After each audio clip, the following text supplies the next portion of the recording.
time.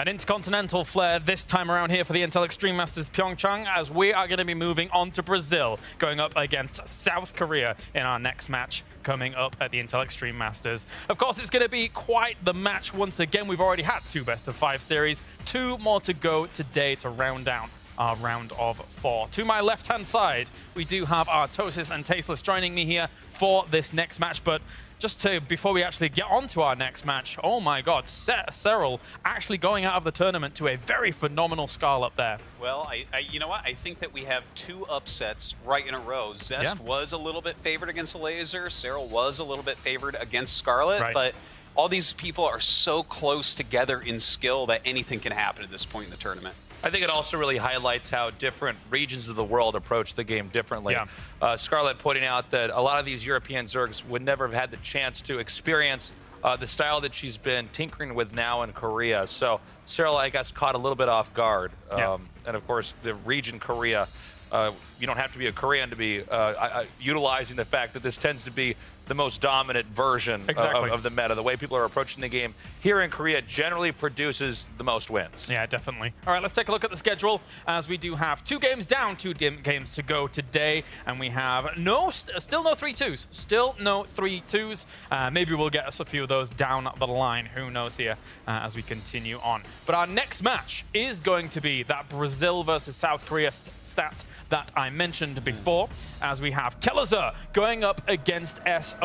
In 2017, Kelazhur rose through the ranks and was able to make it through the WCS system to constant top placement. But this man, sOs, he's nicknamed $, for a reason, as he's been able to take hundreds of thousands of dollars, pocket it in a clean fashion. He is one of the most talked about players in StarCraft 2 history. And in fact, with this tournament, I believe that he secures the #1 prize-winning StarCraft 2 player of all time. Oof.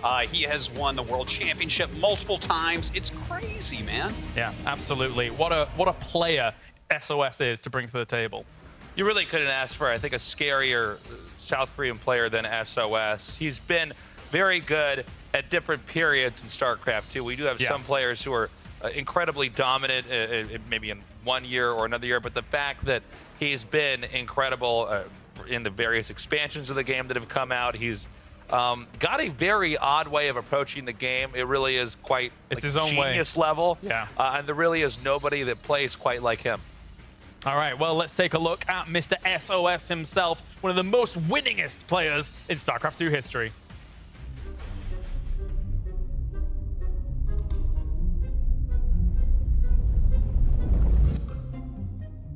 유진이가 어릴 때 보통 학교에서 효도 편지라는 걸 씁니다.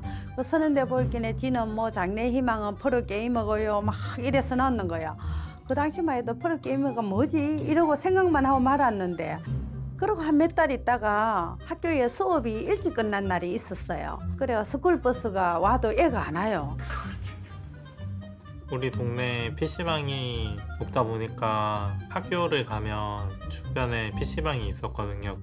집에 못 돌아가도 그냥 PC방에서 구경하고 싶다 했었는데, 이제 파출소 전화해가지고 좀 찾아달라고 하니까 내가 유미 혹시 아들을 어디서 찾아줘요 하더라고. 그래서 전에 효도 편지 쓸 때 그 프로게이머 거기 있어가지고 제가 그 곤양 근처에 PC방을 가가 한번 뒤져봐라. 그게 또 귀신같이 경찰 아저씨가 오셔가지고 집에 한 20분 정도 있으니까 마당에 아가 웽웽웽웽웽 소장님이 저희 아들을 태워온 거예요. 혼나는 건 무섭지만 그래도 스타크래프트가 더 좋아가지고 그냥 보는 거라도 즐기고 혼나자, 그 생각이었던 거예요.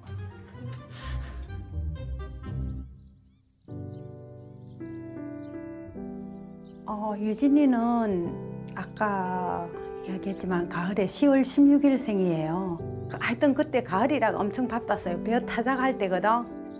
그리고 이제 뭐 시골에 태어나가 다른 애들 같이 막 이렇게 보 아래 못 키운 게 조금 가슴이 좀 여미더라고. 우리 집이 그렇게 잘 사는 편은 아니라서 그래도 부족한 거 없이 부모님께서 잘 키워주신 것 같아요. 유진이가 어렸을 때는 이랬습니다. 아빠랑 같이 소 풀베러 가면 따라가가지고 애긴데도 막 이렇게 그런 걸 좋아하더라고. 조개 파가지고 깡통에 불 지펴가지고 아빠랑 뽀글뽀글뽀글 끓여 먹고. 줄 수 있는 거 주워오고 그래서 집에 가서 그걸로 먹을 수 있는 거 먹었던 것 같아요. 근데 우리 동네는 아직 좀 시골 분위기가 많이 남아있어요. 도시 같은 경우에는 이렇게 한 달 바뀌거든요. 사천은 저희 동네는 늘 한결같은 것 같아요. 제가 본격적으로 프로게이머를 지망했던 거는 아마 고등학교 1학년 때부터 그때 부모님 반응이 해보라는 식으로 말해주셨던 것 같아요. 애한테 신들린 것처럼 또 이상하게 그쪽 방향으로 따라가지더라고요. 얘가 지 할 일은 하는 애라 가지고 그렇게 걱정은 많이 안 했어요. 드래프트를 통해서 스타원 게이머가 됐었는데 이제 그때는 진짜 인생을 다 가진 느낌이었어요. 이제 고생 끝이구나 생각했었는데 막상 게임단 들어가 보니까 이제 그때부터 시작이더라고요. 거기서 이제 또 경쟁심이 불붙으니까 좀 열심히 했었어요. 블리즈 큰 우승이었나? 2013년도 블리즈 큰 우승이었을 때는 정말 그거는 좋아서 죽을 뻔했어요. 5경기 때 걔가 막 물량이 튀어나와도 유진이가 이기더라고. 그래서 너무 좋아가지고 이목이 붙어버리더라고.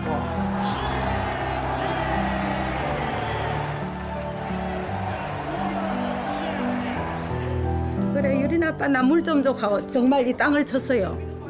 그래서 사람들이 좋아서 죽겠다는 소리가 이렇게 하는가 보다 했는데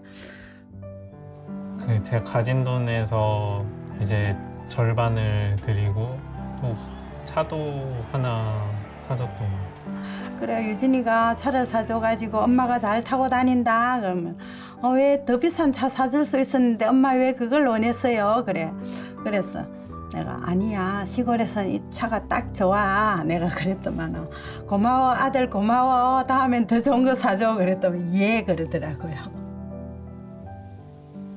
이래 사천 그러면은 사람들이 사천이 어딘지도 몰랐어요. 근데 진주 옆에 사천, 삼천포 옆에 사천 이렇게 칭을 했거든요.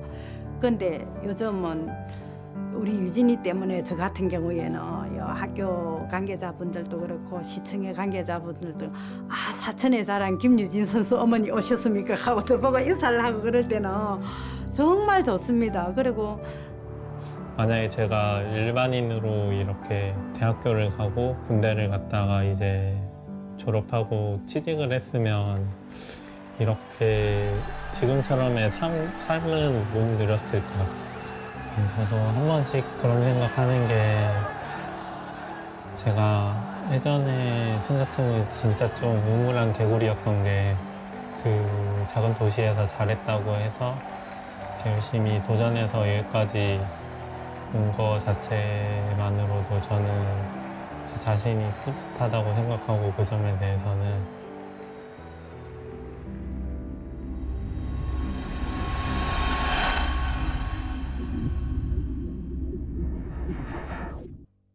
From truly humble beginnings and going all the way to becoming a world champion, I think there's no doubt in everybody's minds here in the StarCraft 2 community why, Nick, someone like SOS is such a beloved player. Oh, well, for sure. He is such an incredible... He's got an incredible story, first of all. Yeah. You know, most of these sports in South Korea happen in Seoul. To see that he comes from such a humble background, yes, and managed to climb to the very, very top of StarCraft 2, and pretty much nobody else has really been there right. when you compare it. It's something else. It's very impressive indeed. Now, Dan, before we actually get into this best of 5, I want to take you over once again because I want to take a look at how things have kind of worked out for our first map here between these two players. Yeah, the first map is going to be a biogenesis, which is very interesting that this is our first map. It's one of the maps you don't see quite as often as some of the other ones.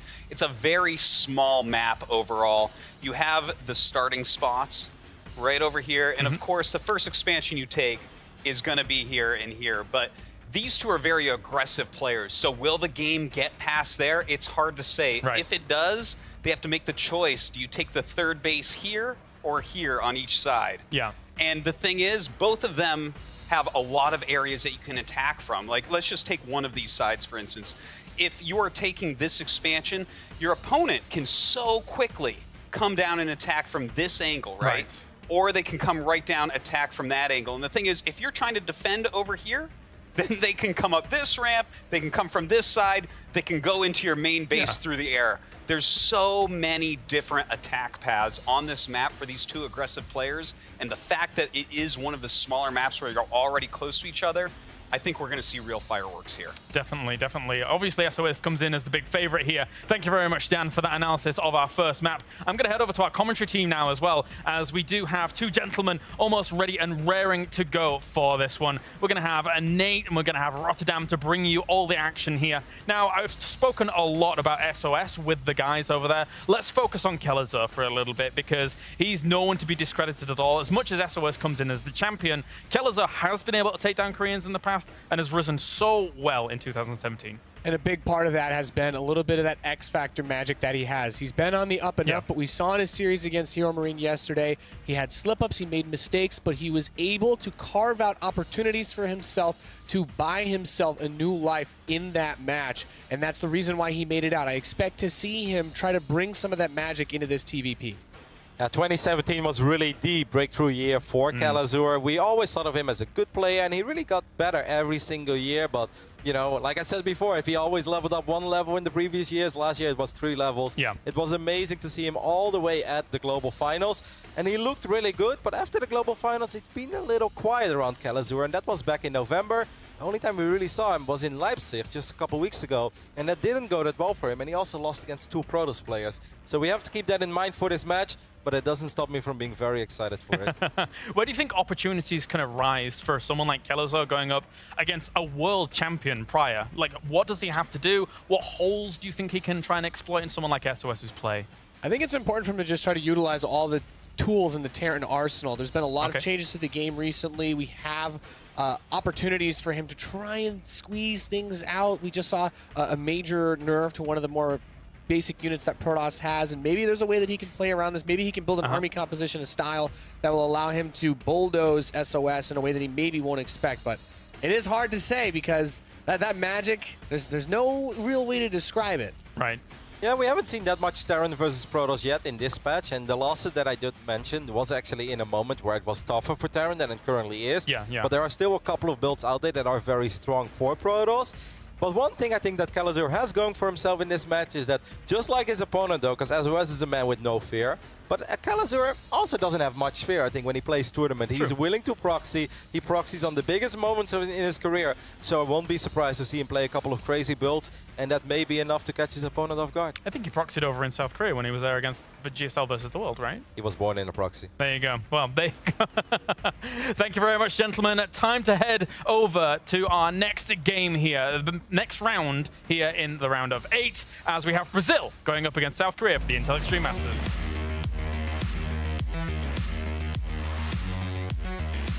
Kelazhur versus SOS. Another difficult matchup, as we have the Brazilian Terran player going up against our only remaining South Korean player, SOS.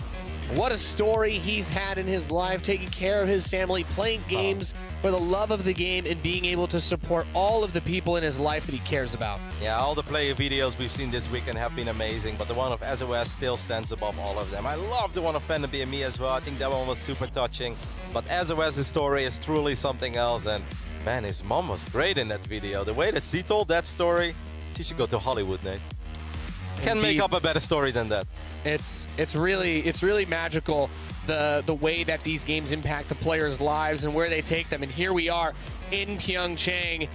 Kelazhur is someone that you and I know very well, Rotterdam. He has really come up in the last year, but SOS, multiple-time champion of everything. He had a title for a period of time as the $100,000 man because he would just win the biggest tournaments back-to-back nonstop and is one of the highest earning players in StarCraft 2 for a reason. Yep. He stands as a tough competitor to Kelazhur.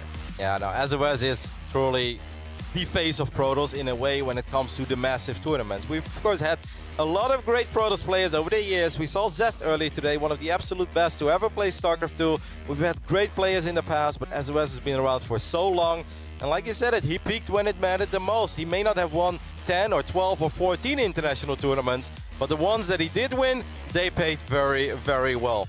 Yes, exactly. And as we get ready to go into this match, we thank you all for tuning in. Hope you're having a great day here as we continue on with the Intel Extreme Masters in PyeongChang 2018. We are loaded in to a Biogenesis, and in the top left position we have the blue Terran player representing Brazil. He is Kelazhur. And in the right bottom side, a man that has no fear, and perhaps we're going to see some of that here in Game 1 already, representing Korea, it's sOs.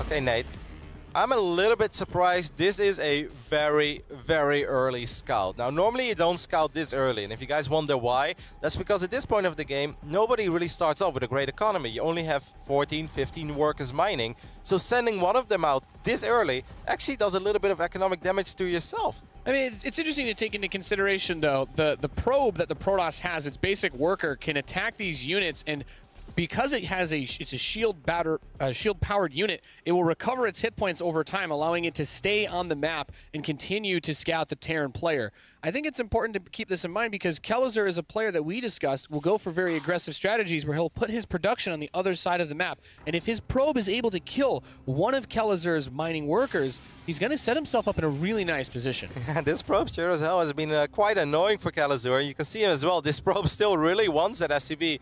Quite a few SCVs have been bruised up. This could potentially set up a Stargate play perhaps and make it a little bit easier for Oracles to get a couple of kills. This probe is still not stopping as we take a look at the first-person view of Kelazhur. As we can see, that probe is keeping him busy, Nate. As a Terran player in this early stage of the game, your workers don't regenerate health. You want to push the probe away. Your workers actually win in a 1-versus-1 fight, but because of that regeneration, you need to constantly keep your eyes on where your workers are going, the health on them, because if these early attacks come in from sOs that we know he can bring, having your workers already injured can become a really big problem. Yeah, we can see in our preview on the screen as well that one of these Zealots is already running across the map. So there is a good chance a Stalker is running across the map that has probably been chrono-boosted out. I think it's safe to say that Kelazhur is going to need a bunker. You need a bunker to put your units in safely early on because this Stalker has more range than the units. Good micro there by Kelazhur, but he needs a bunker as quickly as possible. It's important to keep in mind if he's able to prevent the Terran player from building this command center at his expansion, he needs the worker to be there, so he only has to kill that low hit point unit, and he does, which means as sOs brings this pressure on, Kelazhur cannot finish his expansion. It is in an exposed state where he must act to protect the assets he's already invested in,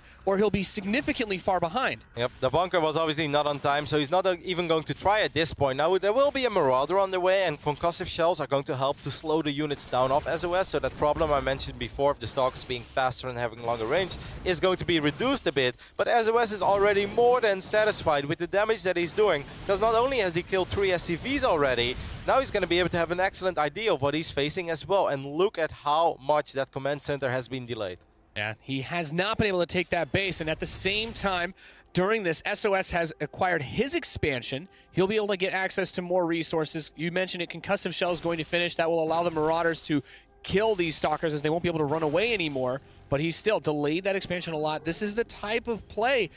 sOs is setting the tone for this series. He is setting the pace of the game very early on. And we've got to keep a close eye on that probe that's on the left side of the map as well, because there is a good chance that this probe is going to warp in a pylon and perhaps eventually even a gateway as well. There is Blink already on the way. Blink is going to give these Stalkers all the micro potential a Protoss could possibly ask for. The Reaper is very annoying, by the way, so it's important for Kelazhur to keep it alive because it will regenerate health early on. That Reaper, the jetpack unit, is the only one that regenerates health here, but there's so many units out for sOs already, and his units are faster. he's going to engage this army. Kelazhur has to fight, but his Cyclone shows up, which deals a lot of damage to these Stalkers, and he's able to clear out a good few of these, but there's just too many units already on the map for the Korean Protoss. Yeah, it makes you wonder how that fight would have gone, right, if SOS didn't get those 2 volleys off that Marauder before the Cyclone showed up, because I think with the Cyclone and the full HP Marauders, this becomes a little bit more problematic. Don't forget about that pylon. SOS is already wiping in units, does not have high ground vision though,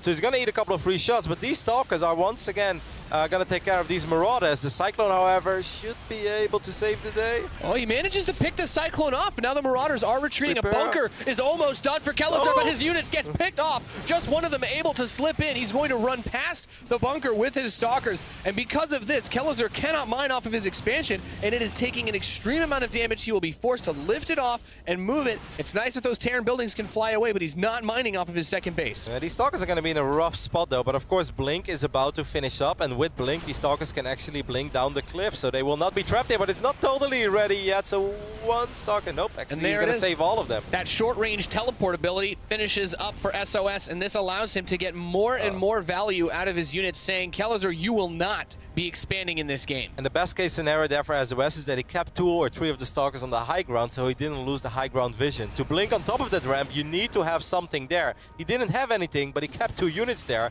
so that allowed him to go for that blink. But I do think that SOS is playing a very dangerous game, and if I was SOS, I would start looking towards a transition, because I don't think he needs to win the game here.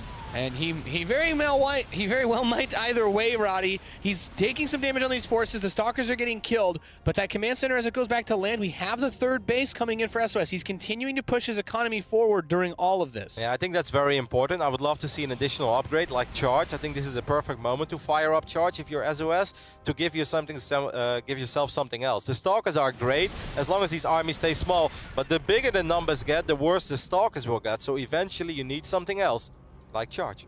Yeah, so Kelazhur's built an army composition that's actually pretty reasonable against Stalkers in head-to-head fights. He doesn't want to have to use his stim, which trades health for attack speed, but if he has to, he can use it defensively. He wants to be ready to make that transition so that he can step out of his own base by getting transport units. Yeah, I'm not sure about this fight over here by SOS. He does get one of the Cyclones, but he's been taking a lot of damage on his Stalkers. Now 3 Stalkers are going to fall. 2 of them immediately, 1 a little bit later. And I think that final trade went all right for Kelazhur. So just to analyze the game real quick right now, obviously SOS did a lot of damage and did a lot of economic damage as well.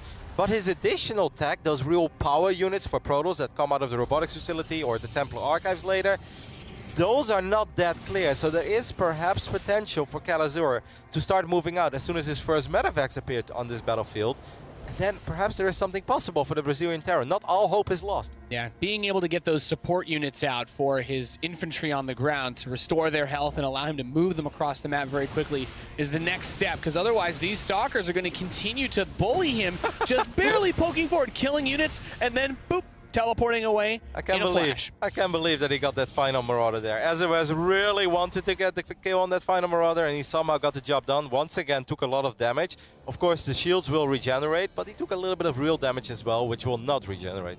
Yeah, the disadvantage there is, although the shields are regenerating for Protoss, they actually have no way to heal any of their units past that, so you need to be very cautious with keeping them alive. A Warp Prism is coming in. This will allow SOS to transport his units across the map, but it also acts as a mobile pylon, which means he can build units anywhere on the map using this unit wherever it deploys. I think that's a perfect move by SOS, because Kelazhur knows that his army is reaching a phase in the game where if they would fight straight up, there is a chance he makes something happen. Of course, the army is a lot bigger by SOS, so maybe he keeps the Prism with his main, because with reinforcements he could obviously win the fight.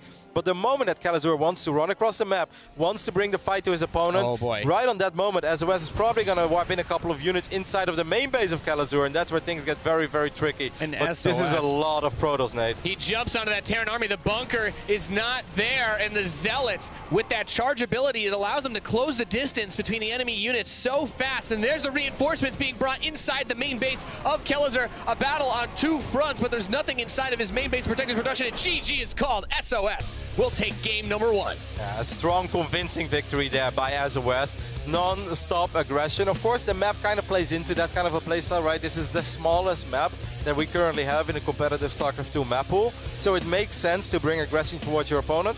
But I did not expect him to be that aggressive. But he did a phenomenal job in keeping his units alive, and really getting like max value out of almost every single Stalker attack. Even that one Marauder, I mean, that summed up the entire game.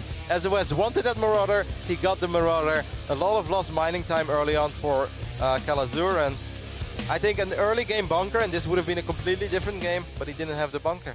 Yeah, SOS was able to get himself into a really nice position. As you said, he stretched every unit to the maximum amount of value that he could get out of them, going for that extra inch to get the yardage to finish off those last few forces of Kelazhur, and that's what makes him a championship caliber player. That's what makes SOS one of the most storied Protoss players. He will not give an inch to his opponent if he has a way to punish them for a mistake.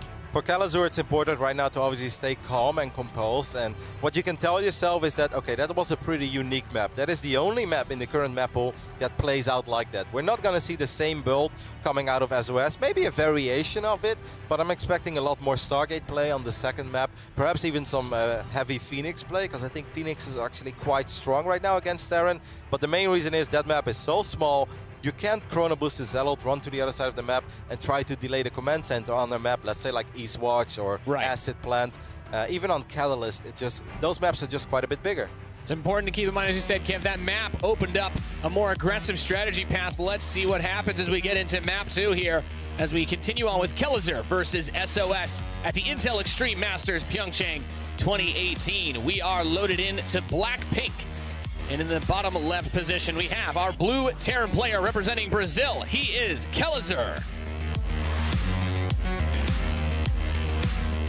And on the right top side of Blackpink, once again opening up with a very early scout. Hailing from Korea, it is SOS.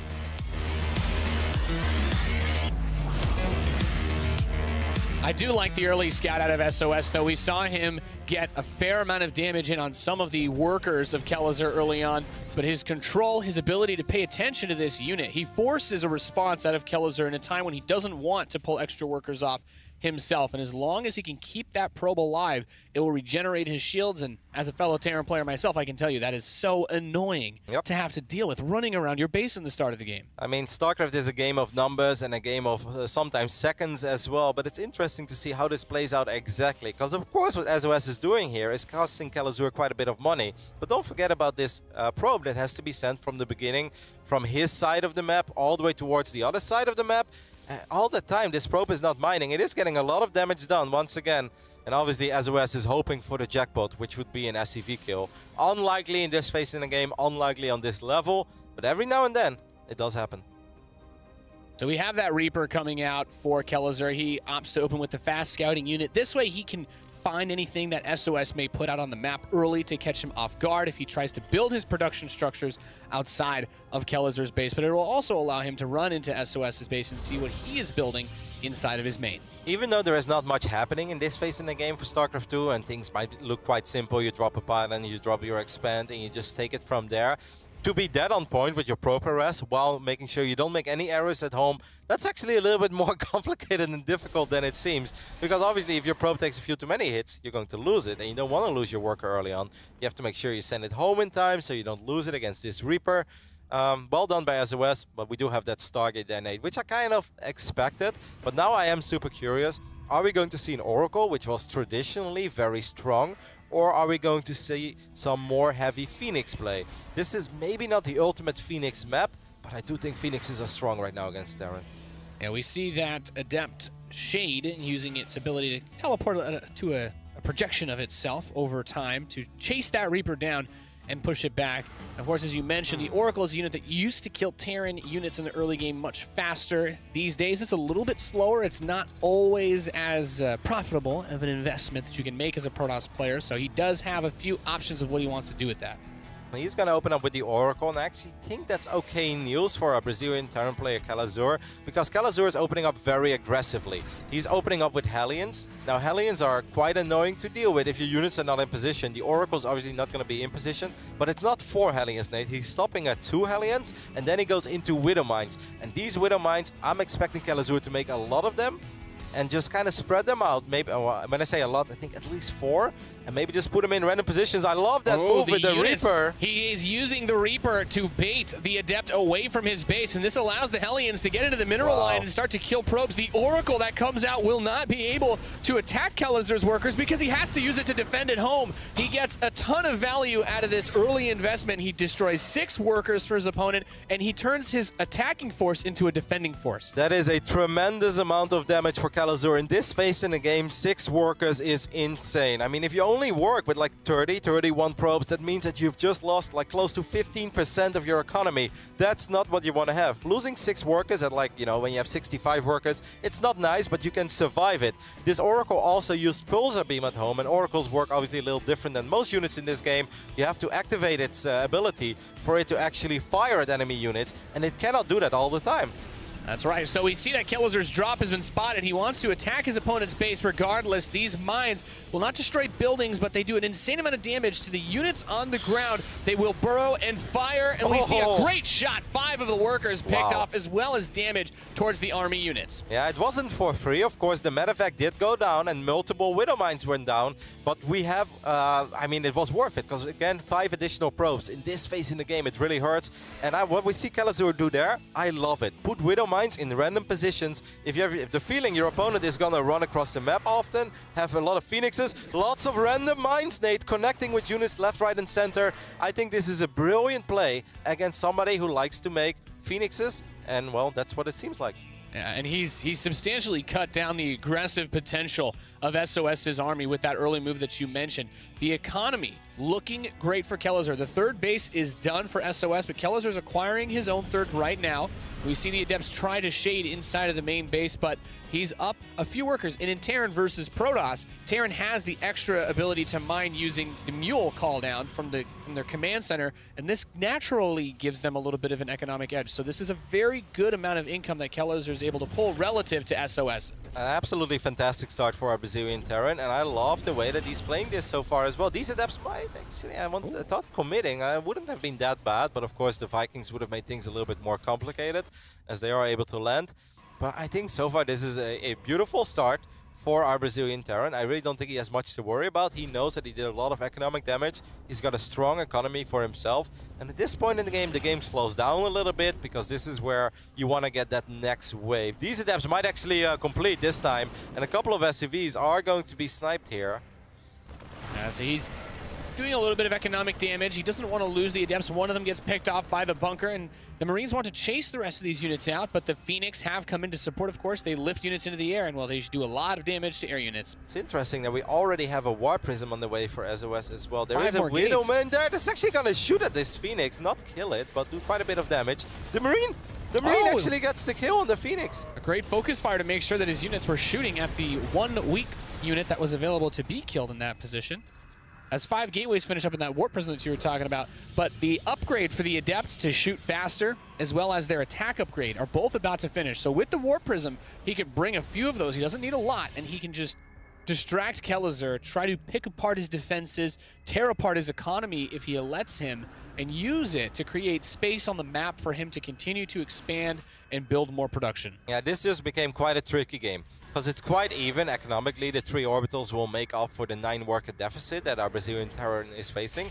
At one point in the game, just Phoenixes and Adept are not going to cut it anymore. If the Terran army grows way bigger than it currently is, at this point it would be very strong. But let's say Kelazhur can get 80, 90, close to 100 real army supply, then Phoenix Adept is not going to cut it. But we also have that robotics bay on the way already for SOS. Which means that if Kelazhur waits too long, he's going to go up against Colossus, which will complicate things again, because Colossus are going to be very good against everything that Kelazhur is currently making. So, interesting game, but I think the best game plan at this point for Kelazhur would be just sit back and macro up. Try to grow the Terran army.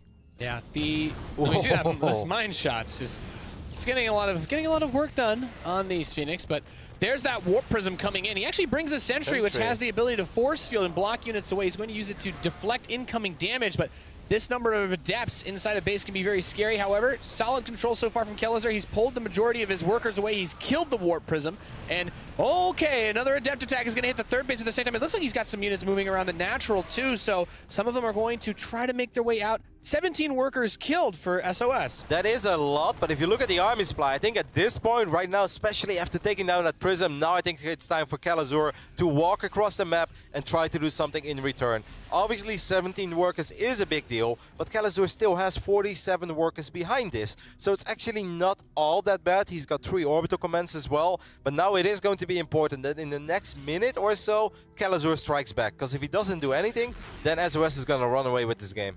Kelazhur had the economic advantage for the majority of the game up until that point, and that has allowed him to build this massive army. But because he's taken so much damage, he has to make use of that army advantage right now before the economic damage that he received flips it the other way. The Adepts back into the third base, dealing a lot of damage to those workers. There's only one Colossus here. Kelazhur tries to focus fire it down. The second one is going to show up. Both Colossus still alive. The Vikings not able to close the distance just yet. He does kill one of them, but a stasis trap is going to hold a large portion of that army onto the ground. A little bit of economic damage has already been done, but I think Kelazhur still needs to do a little bit more, especially after losing more SCVs on the other side of the map. But it seems like SOS is pushing it back, but don't forget about those units that are about to be freed up. Yes, and as they unfreeze, they'll be able to shoot directly underneath the Colossus. If he can pick that unit off, it is the most powerful in the arsenal of SOS. But look at this, as they fight, he pulls it back. He's trying to lead the Terran units on a chase through this as he slowly wears it down. Keep in mind, the expansion is still alive for SOS. He hasn't lost all of his economy from this fight. He just needs to hold on against this push. Yeah, +2 attack is about to finish up as well for our Korean Protoss. But I don't think that Kelazhur is going to stop. He picked up a lot of his units, thought about maybe sending everything towards the main base, but then looked at that army and is like, maybe I don't need to drop here. Maybe it would be better for me to just go for the straight-up fight. There is still a Prism as well, but I think it's safe to say that at this point, SOS needs his units at home. Yeah, this is it's a tense situation. Another Colossus will show up. The longer this takes, though, the better it gets for SOS. Once again, these units gonna get picked up. SOS could potentially recall his army into the main base, and I think that would be an excellent play. But he doesn't have energy, so instead he's gonna go for a massive warp in. Kelazhur scouts it and doesn't dare to commit.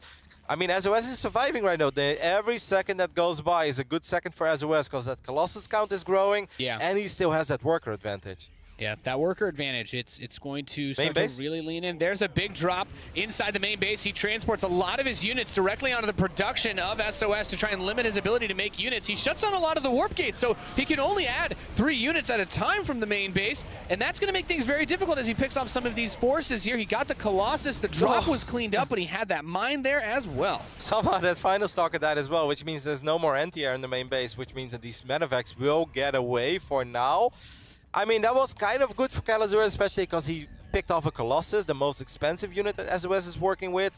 But I am still not sure if it's enough. I mean, I feel once again, every second that goes by, there are multiple upgrades on the way, as our observer is showing us as well. And if those upgrades finish up, you're going to have a tough time to deal with these big boys that shoot lasers. Yeah, so the Terran response to this army is going to be their own form of lasers. The Fusion Core is coming out, which will allow Kelazhur to get the Liberator Advanced Ballistics upgrade. That allows it to shoot from a very far distance with an extremely high amount of damage. And he'll be trying to lead the Protoss army into these safe zones for himself that are going to be very, very heavily damaging to enemy forces. Yeah, these missile turrets are going to keep the main base safe against that War Prism. It's going to make it a lot harder for that Prism to go in. SOS actually hasn't paid attention to his Prism in quite some time, and as I say that, a random Zealot shows up. There's not even charge. These SCVs show a lot of respect to that little Zealot, Nate. They do not want to get into a fight with that bad boy. I mean, he's got lasers on his hands. But he's supposed to be way faster in this phase in the game. But that upgrade actually did just finish up. A couple of feedbacks will land on these medevacs, do damage and drain the energy, but at the same time these units still unload. But there is enough in the main base for SOS to defend for now. And he's going to lift up the units that he was using to harass and pull them back. At the same time, he's looking for an opportunity to counterattack or flank that third at the same time, but he's not able to find it. What's in that medevac? Okay, ooh. More mines. So he wants to just drop these units on a little bit of a suicide mission to kill the economy of SOS if possible. I think it's better to go for the natural, and that was Kelazhur's plan all along. So he does not go for this base that's very well protected. Instead, he goes for the one that is quite exposed. Let's see if these mines can get some juicy economic damage done. He's going to pick off 4 probes, 4 of those workers. The High Templar is able to kill that transport unit right there. Okay, the Colossus shows up at that top base. He wants to defend against it. There's a big drop here. But one thing that's important to keep in mind is that Kelazhur has been so aggressive. His medevacs do not have a lot of energy to heal the infantry units. So whenever he takes damage, whenever he fights, his units are just losing health and becoming easier to pick off.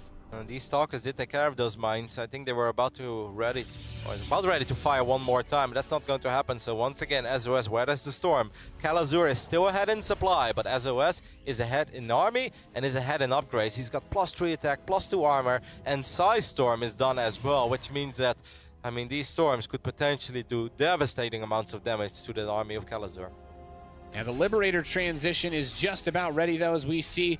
They do an insane amount of damage, but they have to lock themselves down. They will only be able to shoot within a certain area on the ground, except, well, that area does a lot of damage. The numbers are not really there yet, though. Liberators are very powerful, but I'm not sure if 3 Liberators can really get it done, even though they do siege up in a strong, powerful position. The Stalkers are not here. SOS does not want to lose this Nexus, but instead he ends up losing a lot of units before his real army even shows up. Yeah, and at the same time, he tried to bring that drop inside of the main base, not able to clear everything out just yet. The Liberators, if they just continue to siege forward a little bit, this Protoss army has a hard time grabbing this. He wants to pick that base off. The Zealots will charge through. We can see the Liberators providing a lot of support fire during this battle, but the Colossi are enough to knock this infantry army back, and Kelazhur will have to look for another opportunity to fight. Well, that's a stronghold there by SOS. It really wasn't easy with those 3 Liberators in place, but like I said as well, if those were 4 or 5 Liberators, well, good luck walking into those circles, because you're going to lose everything very quickly. Once again, economic damage was dealt a little bit in the main, a little bit at the fort base of SOS as well. So right now, Kelazhur actually has a much stronger economy. Is he currently on 2 starports or not? Because I think 2 starports is... He has 2. Okay, yeah, that's very necessary. But his ability to produce Liberators is enough to get him what he needs to win this game, but the Liberators can only shoot in those ringed areas that you can see in front of them, which means that if SOS can find a position to attack from the side, he can force the Liberators to reposition and take advantage of their immobility. SOS had enough of defending, so he wants to start attacking a little bit again, and actually it seems like Kelazhur is just going to give up the mission for now. Feedback does land on that ghost, takes it out immediately. And that means just an orbital like that. There are some units in the right bottom side of the map. I am a tiny bit surprised, Nate, that Kelazhur didn't try to defend there, because I felt that he had the army and he had the Liberators and he even had an answer for those potential storms. Yeah, I feel like he does have enough Liberators to deal with this. He's going to catch one of the Templar on the right side. The Ghosts were looking for an opportunity to EMP those High Templar and take their energy away, but we can see those Liberators not pointed at those spots, and they do get sniped. Yep, there is a drop heading towards the natural of SOS, but I think SOS has a couple of units in place to deal with that. I mean, it's a hectic game, it's a crazy game, but I'm kind of shocked that Kelazhur gave up that base without even really trying. I feel like he could have tried to repair it, he could have tried to get a better fight with the Liberators. And he's going to take this big fight on the left side. We see the Liberators siege up, but as that happens, big storms drop, doing tons of area of effect damage to the infantry. And those units, they're very powerful, but they are squishy, and these powerful Protoss storms are so difficult to deal with. SOS not aware of that base on the north side there. He's very close to spotting it though. But I think it's safe to say that SOS played brilliant in the last 2 minutes. He's been running around these Liberators. He's been avoiding them almost every single time. He blinks forward every once in a while, gets a couple of free units and just gets out of there. We've got a nuclear missile on the way out of this Ghost Academy. The potential here for catastrophic damage is real. He's going to go for the fight. Blinks the Stalkers under the Liberators, and they are going to melt with the Archons, but there is still no easy way for Kelazhur to re-secure this base. He wants to get his economy going again, but it is just so difficult. A few more High Templars being warped in, SOS still being on the aggressive side of things. A first Disruptor is on the way as well. I think that's one of the first Disruptors I've seen this tournament, Nate. Haven't seen many of these yet. Don't see too many of these bad boys. The Disruptor fires a large ball of energy that when it comes in contact with an enemy unit explodes, and it does a lot of damage in a very big area. You do not want to be hit by the Disruptor's Purification Nova. SOS still running circles around Kelazhur. That is another orbital that is going to fall. A couple of good EMPs though, so storms do not connect with his Terran army, but I mean, SOS is doing a lot of economic damage, and he's making it very tough for Kelazhur to get up to that 200 supply where he obviously wants to be. He's having a really hard time getting the fight that he wants. We see the Disruptor coming up close too, so the Colossus is going to fire. There's the Disruptor. It shoots it, gets several of the Ghosts with that volley, and the army just continues to tilt in favor of SOS. He's got more powerful units, more of those more powerful units, and, well, he's going to take this game. GG. SOS goes up 2-0 against the Brazilian Terran player. SOS really turning that one around, Nate. I think it's safe to say that the first few minutes in the game, almost everything went Kelazhur's way. And even though the adapts, the big adapt attack we saw in the beginning phases of this game, did a lot of damage, I still felt the potential for the counter was there. But it seemed that Kelazhur was a tiny bit indecisive. First, he wanted to go for a big drop. Then he picked his units back up, or he dropped them again. He picked them up again. And in the end, every second that went by, SOS was closer and closer to stabilizing. At points, Kelazhur had like a 40-50 supply, army supply advantage, but he could not break SOS. So fantastic job, obviously, by this man in not falling apart against the overwhelming forces of his opponent. Yeah, I mean, the opportunity was certainly there for Kelazhur to pick that map up, but that is once again what makes SOS a world champion. He has the composure, the confidence, and the ability to deflect those attacks and come back from that damage. Losing that many workers early on those first 2 Hellions, I'm thinking to myself, this right here creates a huge window for Kelazhur to attack in that mid-game phase before all those powerful units are out, before we have a ton of Colossus, before we have you know, a lot of storms available. Yeah, and the way that Kelazhur dealt with the Phoenix, I think, was excellent, because he really didn't take a lot of economic damage at all. The Wither Mines got good connections, so it felt that everything was sort of going the way of our Brazilian Terran. Just at one point, you know, you lose 17 to 20 SCVs. At this point, you need to do something on the other side of the map, and he absolutely tried, and I think at times he was very close. Don't forget about that stasis that kept that one Colossus alive and freezed up those units for quite some time. It was close, but SOS showed that it's not easy to take him down in that previous game. It is not. Let us see if in this best of 5, our Terran player in the blue can bring it back in the southeast of Acid Plant. It is Kelazhur. So this man had a very tough start in that previous game, but he showed us that he can turn almost anything around. It is SOS.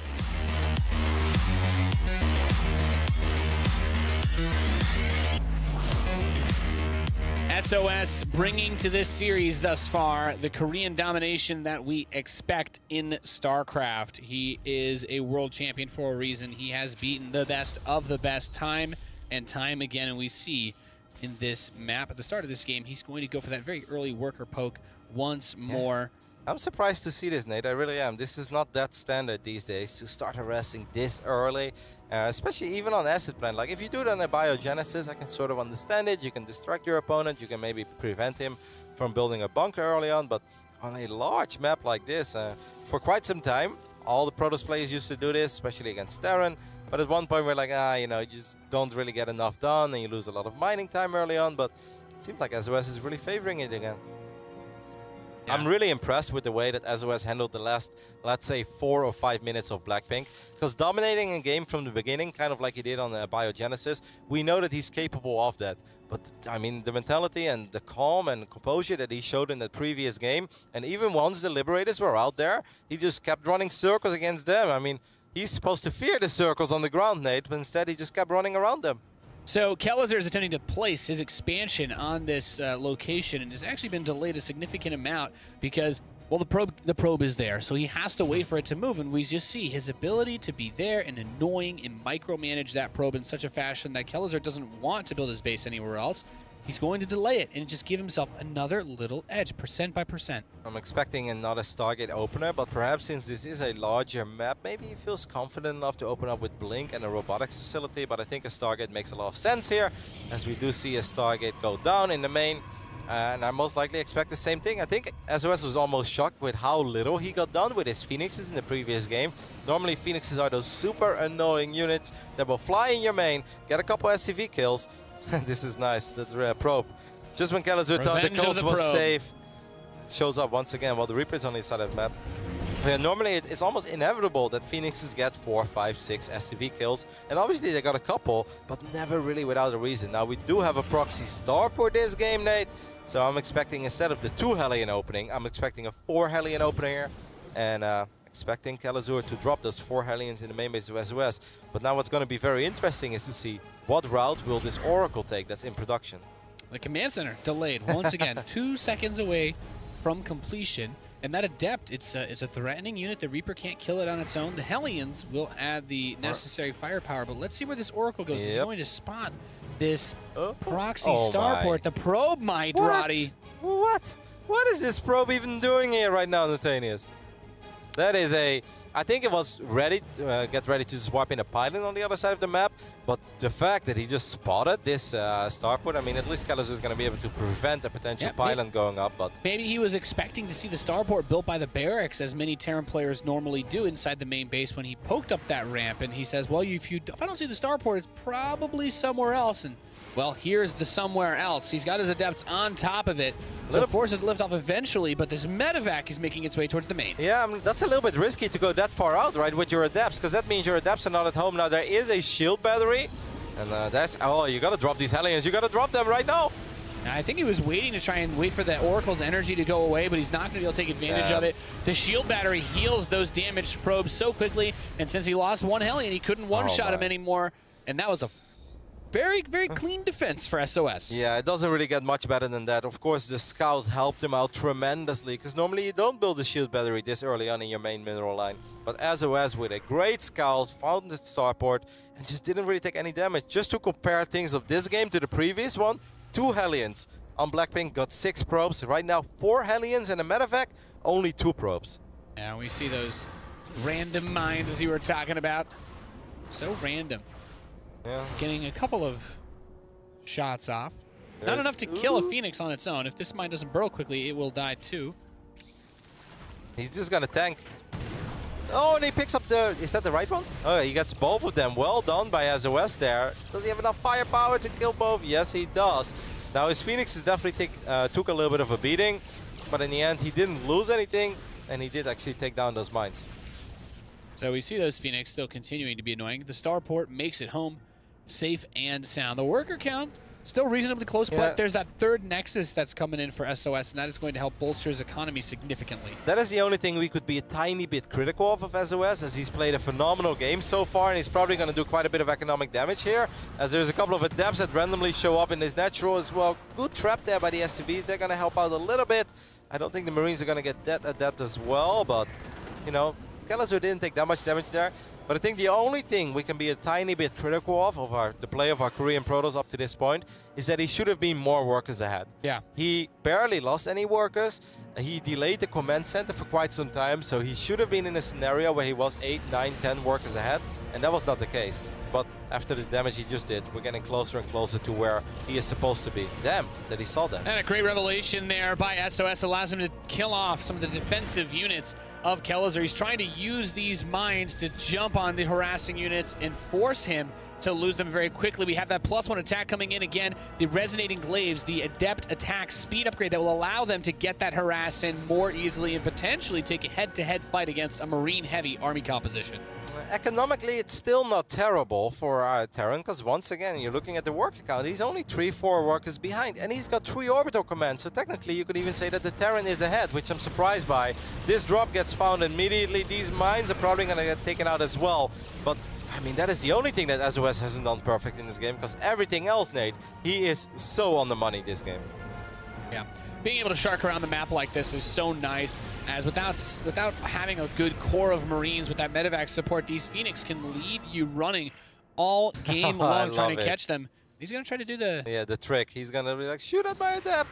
Oh, but the cancel. But I mean, he still gets the kill there as well. That's high-level StarCraft for you. A bunch of fancy things happen, and then nothing really happens. Here's the big warp in. 8 Adepts inside of the main base of Kelazhur. He's saying you have to bring your army back if you want to deal with this, and that means not being able to take that third base just yet. Some of the defensive mines are going to fire, but he's got the third covered. The Adepts throw their shades towards the natural expansion. He raises the door, but unfortunately, he's taken huge economic losses in defending this attack. Yeah, that's a lot of SCVs in the facing game where you didn't really want to lose them either. More Adepts being warped in. I think Kelazhur is quite shocked to see just 8 more Adepts show up. Now the Phoenixes and perhaps the Oracle are going to even help out a little bit as well. I think we've got a stasis ward going down in the natural during all of this, but more SCVs will fall. And this is just difficult. This is just painful for Kelazhur as he continues to have his economy brutally hemorrhaged. 22 SCVs killed And during all of that, he's controlling an Oracle and dropping stasis while he kept an eye on the minimap. Unreal that SOS is doing all these things at the same time. He's really running away with this game. That previous game, I was quite hopeful for Kelazhur, because even though he was behind in economy, he had a much bigger army. This game, that is absolutely not the case at all. And these Phoenix are going to poke forward, see the army once more. And you see there's that stim. He's burning out the energy on his medevac, so they can't really heal his units anymore.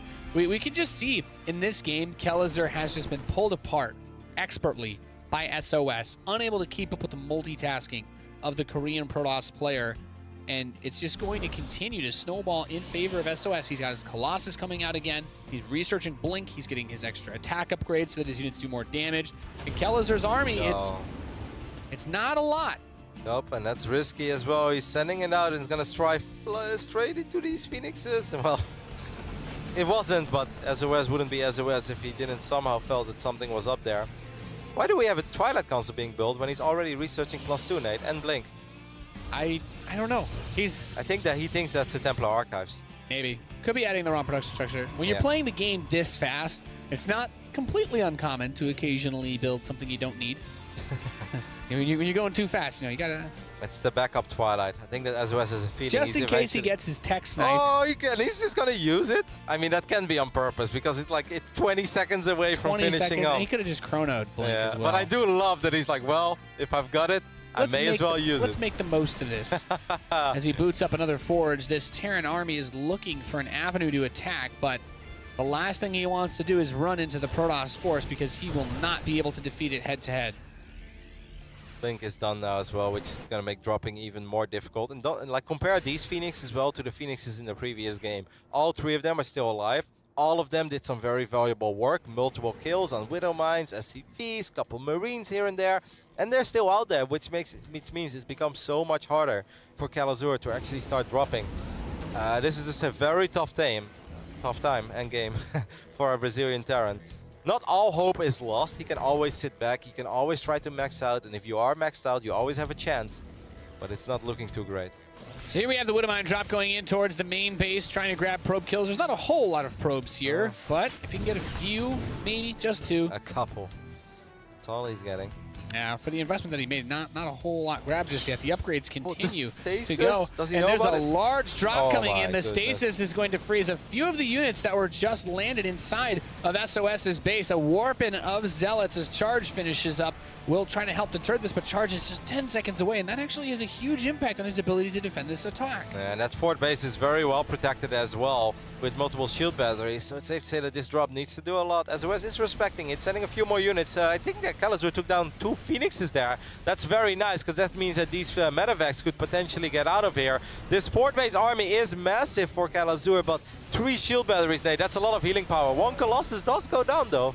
Yeah, the potential to keep those forces alive is very real. This main base army is having a very difficult time dealing with Kelazhur's drop, though, and he's going to send out another ferry of units over towards SOS's base. Kelazhur is starting to gain momentum in this map. Will he be able to carry it forward to a victory as he takes a 40 supply lead against SOS? Yeah, StarCraft is a game of a couple of minor victories in a row often. It really doesn't come down to one big fight. It builds up towards it, and everything went in SOS's way up to this point. The last minute of this game actually went quite decent for Kelazhur. Got a Colossus, got a bunch of Stalkers, which are not the cheapest units. The Phoenixes have finally all gone down. That was the last one remaining. Kelazhur feels confident enough to go into the main one more time. And there's 2 Colossus. No, you can't drop on top of that. He's going to go for a pretty crazy mission. He's landing his army on top of some of the most powerful units that SOS has. There's not a lot of support, though, so he kills one of the Colossi, and the second one has nowhere to run. He's going to get both of them. He's still inside of the main base, taking out the defensive structures as reinforcements get warped in. He's going for another drop at the natural expansion, and at the same time, the main army pressing the front base. There's not a whole lot there to hold on against this for SOS. I think that was Kelazhur's window, Nate. I really think he could have jumped on that army at the fort base. It was just a couple of Zealots and 1 Colossus. Look at that massive Terran army. I think that was his window, but now obviously SOS, no, he agrees with us. He's gonna go for it. He gets the pile, and these Zealots are not gonna be enough. But of course, additional warp-ins could perhaps save the day. We really see the shield batteries going to work, but Kelazhur has to be cautious. His army has taken a lot of damage from utilizing those stim pack boosts as his medevacs have been working overtime to keep the army healed. They do not have the energy they need to keep his army healthy. Strong showing once again here by our Brazilian Terran, who's just not giving up. Had a bad start in this game. Slowly but steady making things work, but we can't ignore the upgrades. SOS right now is on +3 attack and +2 armor, which means that, you know, Kelazhur, to combat that, he needs to either be even in upgrades, or have Ghost, or have Liberators, or have a much bigger army, and he doesn't really have any of those things going. So that means our Korean Protoss is still in pretty good position. This is a risky drop once again, but he's going to try. There's a lot here to defend against this, Roddy, and the Zealots will charge in, the Stalkers will try to take out the dropships, and that Colossus in the back can deal with the army without too much trouble. He evacuates some of the units, but another big fight towards the center, and Kelazhur's army is starting to falter. Yep, that definitely didn't go well for Kelazhur, and all that momentum that we were talking about just went downhill. SOS is looking mighty fine in this entire best of 5. Game number 1, traditional, typical SOS, lots of aggression. Game 2 was in a rough spot, but he showed us that he can turn it around. And game 3, I think he played phenomenal. Yeah, this big army sitting outside Kelazhur's base as the last of his drops are taken down. The Warp Prism will allow him to produce units inside of Kelazhur's base. He's got Zealots in there. And with the Colossus pressuring, maybe Kelazhur can try to collapse on this army once and for all, but will it be enough becomes the big question. There's so much Protoss here, so well upgraded this army is. Kelazhur is going to go in from the left side. The Zealots are holding on strong. The Colossi all still stand, and the Vikings have finally been picked off, which means there is no way to close the distance between those powerful walkers. There's just way too much Protoss here, and way too many strong units as well. And GG will be called. SOS defeats Kelazhur. South Korea toppling Brazil here 3-0. A good best of 5, but in the end, SOS, our multiple world champion, will advance to the semi-finals of the Intel Extreme Masters. And I loved it though, Nate. That best of 5 had a little bit of everything. Like I said, in game 1, lots of aggression by SOS. Game 2, a rough start, but he showed us what kind of a player he is to still turn that around. And game 3, you can see how quickly a player like SOS learns from his mistakes, and all the things that went wrong for him in game 2 did not go wrong for him in game 3. Yeah, very well played by both gentlemen, but of course SOS showing his dominance once again. We are joined back in the studio by Kalaris. Hello, James. Hello, fellas. A very dominant, I feel, performance by SOS in most of those parts, but Kelazhur did manage to bring back some situations. In that third game especially, I thought I turned away for a moment. It was like, well, SOS has got this. And then all of a sudden, Kelazhur was kind of everywhere. Yeah, I mean, the opportunities were there. We talked about it. That center position base, if he had gone in there while his harass was still hitting the other 2 expansions, perhaps SOS wouldn't have been able to divert enough of his resources there to defend it. Yeah, I agree. I think in both game 2 and game 3, there was absolutely potential. Game 2, I even felt that he was winning, and he was quite far ahead. Even though he took a lot of economic damage, his army was big, and that's that moment in the game where you really need to do something severe in return. And he was trading, and he was getting decent trades, and he kept his army supply advantage ahead. Yeah. But he didn't do any catastrophic amounts of damage. Like a little bit in the main, a little bit at the third base, but in the end, as was stabilized. And I must say, like the last 3-4 minutes of Blackpink, our second map, I think SOS played that phenomenally. He just kept running circles around those Liberators, and I think there was a moment to maybe repair that first base, because I feel the moment that Orbital went down, everything went downhill from there. Yeah, just a couple of missed opportunities, and as the game got later and later towards those high-tech units, the Liberators were not as impactful as the Colossi in those fights, and we really saw SOS take advantage of that. Lasers. Lasers. They're pretty good. They're pretty good for the Protoss arsenal, that's for sure. Well, thank you very much, boys. Obviously, what a win for SOS to be able to take this victory here as he's able to kind of propel himself forwards into the round of 4. Let's go and hear from SOS, who moves on in the tournament.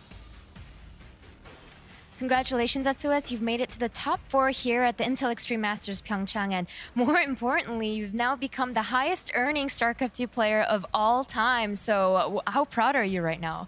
일단 4강 진출 축하드리고요. 이번 승리로 드디어 장민철 선수를 넘어서서 이제 스타트 상금 1위로 됐는데 기분이 어떠세요? 우선 상금 랭킹 1등이 됐는데 좀 제가 최근에 한 2년 동안 별로 못해가지고 못 벌어서 이제서야 온 것 같은데 그래도 그 말 들으니까 더 동기부여가 되는 것 같아요. So he says, when it comes to the StarCraft 2 earnings, I finally reached it and I finally have become the highest earning player of all time. But for the past 2 years, I don't feel like I've done so well, and that's why it even took as long as it did. But now that I have finally reached it, I'm really, really happy about that, and I'm feeling extremely proud of my performance. When it comes to this particular series, it was a clean 3-0, but I want to talk about that second map because it was the most dangerous for you. I was wondering, in that situation, did you feel risky at all, or how were you thinking throughout that map? 두 번째 경기에 대해서 물어보고 싶은데 그때 가장 좀 위험해 보였어요. 그래서 김유진 선수의 입장에서는 어떻나요?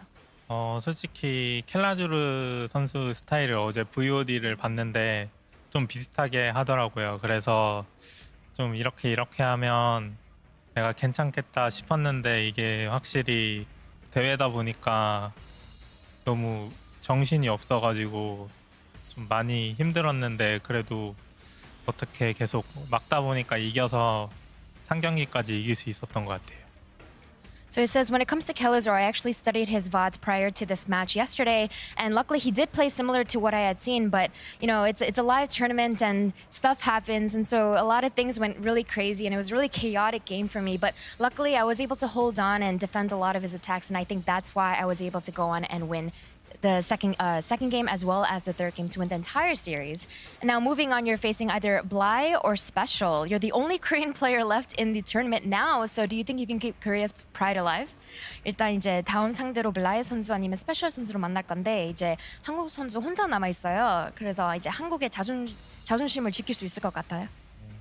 우선 한국의 자존심이라기보다는 우승을 목표로 왔기 때문에 꼭 우승해보고 싶고 우선 좀 연습 때는 테란전이 편하고 저그전이 어렵지만 대회 때는 확실히 저그전이 더 편하고 테란전이 정신없는 것 같아서 그냥 누가 올라와도 최선을 다해야 될 것 같아요. So it says, first of all, when it comes to coming into this event, I wasn't even thinking about keeping up Korea's pride at all. My goal when it came to this event was winning the entire event and becoming the champion. So that's what's on my mind. And when it comes to my next opponent, in practice, I always felt that it was easier against Terran and harder against Zerg. But in this event, I feel like it's the opposite. I feel like it's easier against Zerg and a little bit more chaotic when it comes to Terran. So whoever I face, I think that I'll have to do my hardest in order to beat them. So congratulations again, SOS, and best of luck. We'll see who he turns out to face, as that will be the next match. It won't be a tournament here in South Korea if one of the locals didn't assert themselves dominance as they move forwards into the round of 4. SOS takes a 3-0 victory and will move on triumphantly. And what a performance from him, considering what we saw. It certainly was. Look, I don't think the results that we saw back there are really shocking, and it's certainly nothing against Kelazhur. It's really the fact that SOS has been such a force to reckon with for so many years in StarCraft 2. The question is, can he keep this going? I think anybody who's followed enough StarCraft 2 would know that SOS is always a fair pick to win this entire tournament, but there are, well, he's the only Korean left, so there's a lot of pressure on him in that sense as well. Yeah, definitely so, and you can see from the bracket that he advances on alongside our two Zerg players up to the top of the bracket. But I think one thing that really stands out, Dan, from that previous series is that SOS far kept his cool compared to Kelazhur in situations there. Well, I mean, this is the difference between their two stories, right? Kelazhur, he's still up and coming. He's someone who last year really started to show himself as a strong player, but his road is still going upwards, whereas SOS has been on top of the world for years. He's now the winningest player of all time. He's a 2-time world champion. And most of the time, people say he's the scariest player in the world. Right. If you ask all the top players, like, who do you not want to play? SOS is the guy. Yeah, he's just so unpredictable. I mean, if you think about his grand finals throughout his career, you think back to the $100,000 winner-takes-all tournament back at the Intel Extreme Masters Katowice a long time ago, where he pulled out crazy strategies in such the heat of the moment times, right? Absolutely. I think he's somebody that goes into a match with a pretty good plan, but he also seems to alter any plans that he sees might become problematic as each match unfolds. I think that's why he's had so many championships, is when you have a long series, he's somebody who can constantly adapt to each new move and answer another player might show him. All right, well, thank you very much, gentlemen. Speaking of adaptations, something that we could potentially look at here as we head over to Todd, we can take a look at how some of these engagements may have gone down, right? Yeah, there were so many good moments in this series that it was actually hard to pick, just one moment in a certain game. But I went for game number 2. SOS just held on attack after attack. I thought it was just gonna die eventually, roll over and die. But no, like stasis wards were saving the day. And there is this one moment in particular where he's finally on the counter attack. They're about even in army supply, and he just does so well. He used the position so well with his army. Can we pause right there? So we've got this Terran army here, which is very strong in a head-on fight as long as the Liberators here that are setting up these zones here, if they're able to use that and actually fight with it, Terran is going to do very well. What does SOS do this whole time is like, I'm just going to dance around you. I'm going to go where the liberation zones are not. So he'll go back up there. We can play through from that moment. He'll move back up to that location here because that's where the danger is here. With the units on the ground, plus that, you don't want to take that fight. So he's going to keep on moving right outside of that the whole time. Up until the very end. He's going to keep on doing that non-stop. Like, army supply, he's actually down. SOS has less units, despite doing very well on the upgrades. Goes up there, right outside of the limit here. On the right side, he has good vision thanks to an observer, sends a couple High Templars, lands a couple of good storms and feedbacks, and every single time Kelazhur goes forward, SOS pulls back as he needs to, unless Kelazhur overextends like this one time. Kelazhur started losing patience, going forward with everything, gets punished with some storm, SOS pulls back, regroups, and kept on doing this and chipping away at the Terran army up until the point he had enough, and he was like, well, it's time to get this game backed up and ready to go. And I think we're gonna see the final moments here in the game as well. That was just that, like, Kelazhur lost patience once again, went forward. These Liberators died before they could even shoot for most of them. There is 2 left over, and as SOS was working on his composition as well, he kept on adding disruptors, and this was the exact right composition as well. Like, you want to stop at 5 Colossi, and he just gets a beautiful victory here for his home country. Very, very powerful. Thank you very much, Todd. And that sees SOS into our round of 4 here for the Intel Extreme Masters. We're going to go to a short break, and when we return, we have one final series for the day here for StarCraft 2.